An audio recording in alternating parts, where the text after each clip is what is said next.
we're going to be taking you up north to Chiang Mai. We're traveling with our group from Hawaii in a tour that's covering many of the highlights of Southeast Asia. We go back here every year with tours that are always open to the public. We have a longer tour and we have a shorter tour. Staying at the Chiang Mai Orchid Hotel, they put on a fabulous breakfast buffet spread. We have the omelette with cheese, with pepper, with onion, with tomato. So what have you got there? I think this is rice soup. It's good. Rice soup. Right. You gotta have rice, you know, substance. There's no rice. If you've just tuned in, you're watching part 2 of our tour of Southeast Asia with the Hawaii Geographic Society. We've been covering Bangkok and Chiang Mai, and we're on our way to Saigon and eventually to Singapore at the end of our program.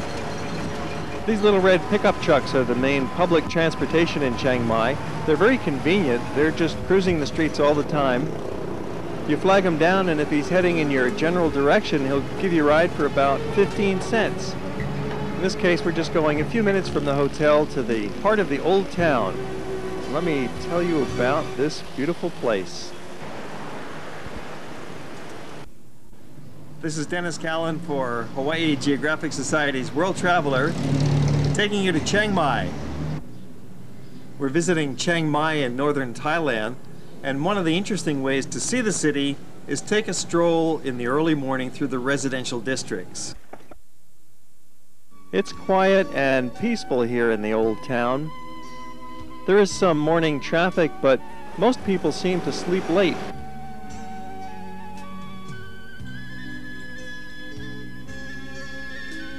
And the puppies have time to dream here in the morning in Chiang Mai. The old town preserves a rural atmosphere. Even though we're in the center of a city of nearly 1 million, the historic center, surrounded by this moat, is well protected from many of the modernizing influences that you will find on the outskirts of the center. The modern traffic is here. There's busy commercial shopping streets, and there are some high-rise hotels on the edge of town. But in the center, it's still a peaceful and old-fashioned kind of life. You could hire a bicycle rickshaw with a driver for a half-day city tour, and he'll pedal you around for about $5 and show you the different sights and the many temples of Chiang Mai. Or you could rent a motorcycle and put your whole family on this little scooter if you're a local, and that's another economical way to get around town. You could rent it by the day or by the week if you're staying for a longer period. Of course, you can get around in a tuk-tuk, the classic little open-air three-wheel taxi of Thailand. So there's a whole variety of kinds of transportation that you'll find when you're visiting this area.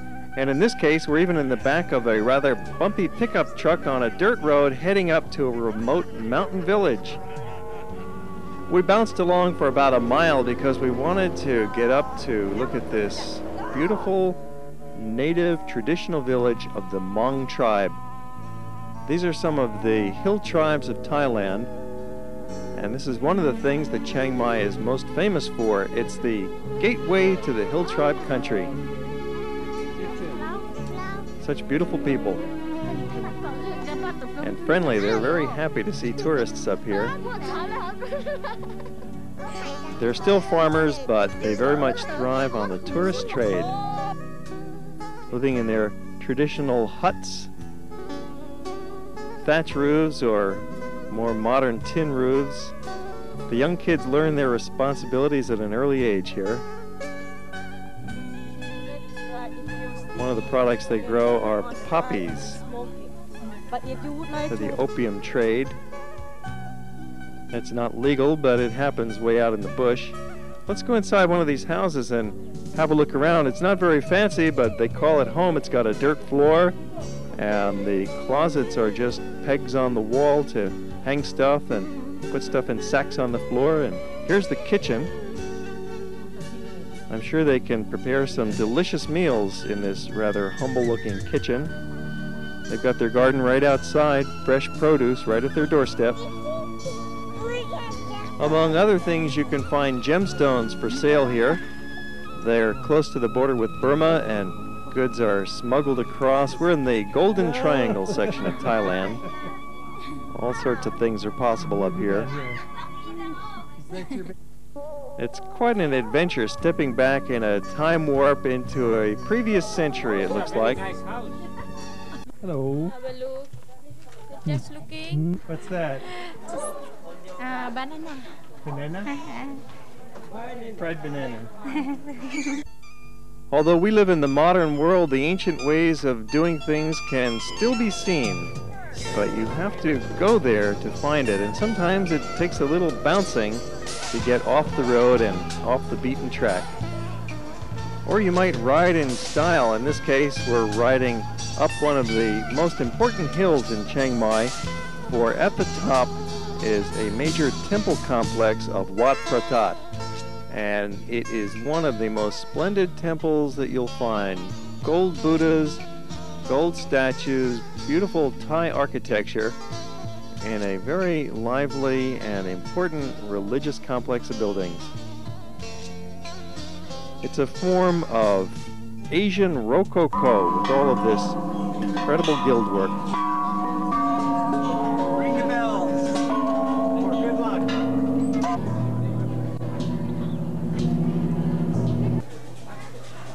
Next year we'll be going back to Southeast Asia again with Hawaii Geographic Society, with several different tours that are open to the general public, as are all of our travels with Hawaii Geographic Society. We'll be going in the month of May on a rather extensive tour, similar to the program you're watching now. This is part 2 of our series. In part 1, we started in Bali and Yogyakarta, and we took you up to Bangkok, and then we continued Bangkok up to Chiang Mai, and then down to Saigon and Singapore. And we'll be visiting all of those places and more in our tour next year in the month of May. We'll also have a shorter version of the Southeast Asia trip in March and again in September that will take in the Southeast Asian capitals of Singapore and Bangkok and Hong Kong and Saigon. And now, speaking of Saigon, we're on our way to Vietnam.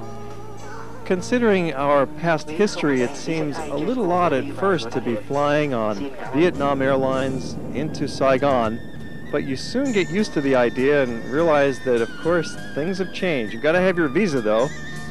Make sure that it's been properly stamped. But it is now entirely possible and entirely legal to travel into Vietnam, and they welcome you with open arms. This was an incredible experience. It's a country that hasn't really been affected by the tourism boom yet, so now is a great time to go. And when you get to Vietnam, you'll find a country different than anything that you've ever seen before. They are catching up slowly with the 20th century, but they're doing it in their own style. Here's 4 people on a bicycle. And in just a moment, you're going to see 5 people on a little motor scooter. You'll see father and child up front and mother on the back holding 2 babies. As we ride in from the airport to our hotel, we're utterly fascinated by this traffic, this mix of bicycles and scooters and mopeds. As we arrive at our hotel, we're in for quite a surprise that illustrates how things really are changing here in Saigon. We are the first customers. So basically you are the first guests of our hotel, which makes us happy that we are open. Initially we were supposed to be open many months ago. Okay? As you walk around the hotel, you'll probably find some things not quite finished as yet, but your accommodation and everything else has been prepared as best we can. So hopefully you'll enjoy your stay with us. We do hope so.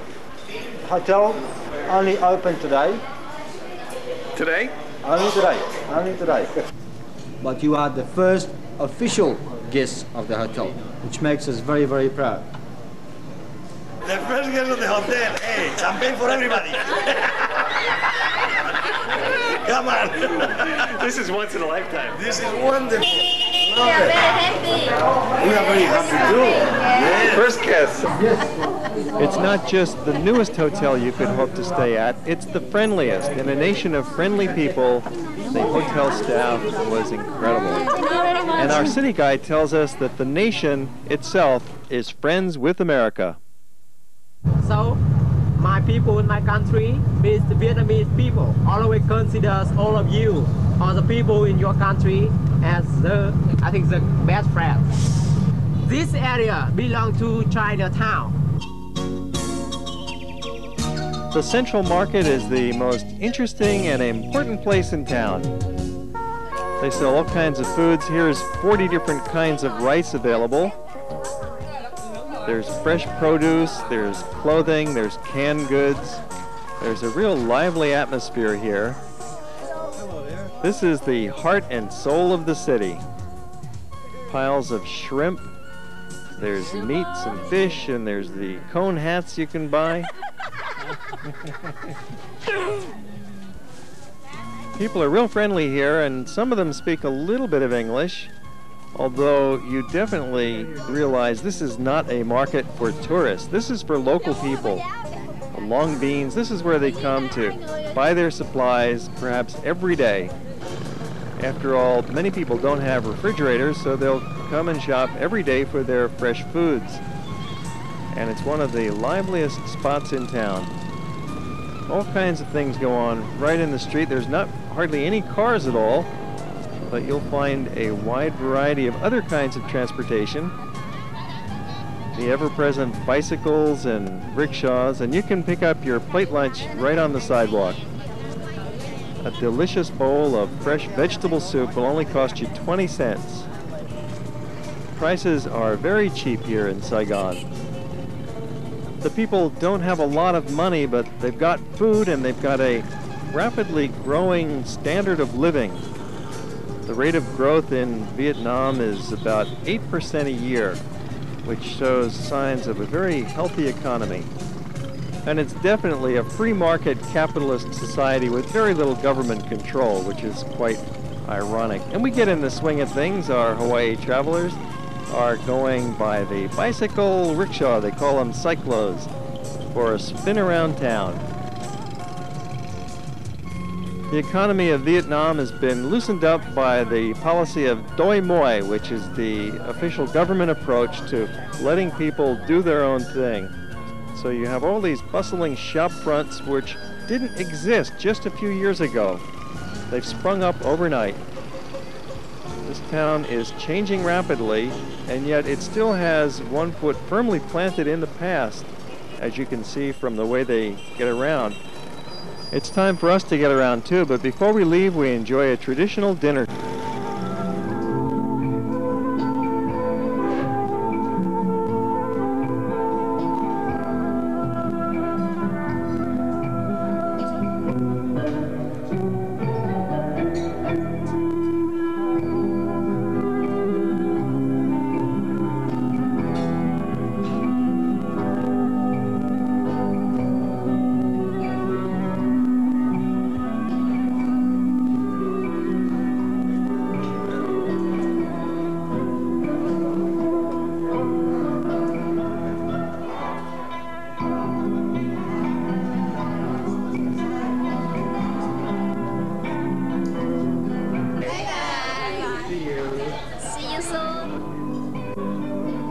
We're traveling on to a place that provides a tremendous contrast. We're going from Saigon to Singapore. From the old world to the next century, we're going to a city-state that stands for the future of Asia. It's on an island 1/3 the size of Oahu with a population of 3 million, 3 times larger than us. It's a city-state where everything works, where everything functions properly as it should. The housing is modern by any standard. Nearly everybody here owns their own apartment. And there are some old parts of town as well. The Chinatown in particular is a historic preserve where they're not allowed to rip down the old buildings. They've finally realized the value of the few old buildings that are left, and so they've taken steps to preserve this very colorful and attractive Chinatown in the heart of the city. It's a place for tourists as well as being a focal point of the Chinese community who gather here and shop in their Chinese food stores and catch up on the day's news with their old friends. Not many of these old buildings left, though. You've got to look hard to find them in Singapore. There's even room for kitten fights here. The old and the new still coexist in this city-state. Although it's at the tip of the Malay Peninsula, the population is mostly Chinese. 77% Chinese in Singapore, and the Malaysians make up about 15%. And the third largest ethnic group are the Indians, coming in around 6% of the population. The Indians are a distinctive and colorful minority who have retained many of their cultural traditions. We're here at the Sri Mariamman Temple. It's located just on the edge of Chinatown, and it's the oldest Hindu temple in Singapore, built in 1827. We happened upon a festival that celebrates the end of a period of fasting. There are many mysterious and magical rituals that take place in the Hindu religion, and their temples are colorfully decorated. The theater of religion.